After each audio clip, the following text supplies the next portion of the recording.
Здравствуйте, уважаемые зрители! Представляем анонс четверговой толстушки Якутии. Итак, что вас ждет на страницах нашей газеты 26 ноября?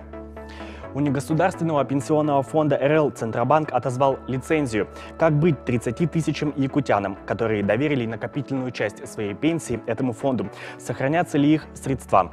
Ответы на эти вопросы узнайте в материале Ирины Мартыновой. В декабре в Республиканской больнице номер 2 Центре экстренной медицинской помощи состоится официальное открытие регионального травмоцентра. Подобные центры по всей России помогают снизить смертность пострадавших в авариях. В федеральном центре считали, что здесь он не нужен, но якутские медики сумели убедить, что в наших экстремальных условиях он просто необходим.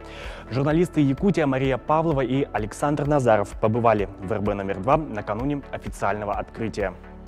Научить быть аланхасутом или шаманом нельзя, убежден директор НИИ Аланхо Василий Иванов.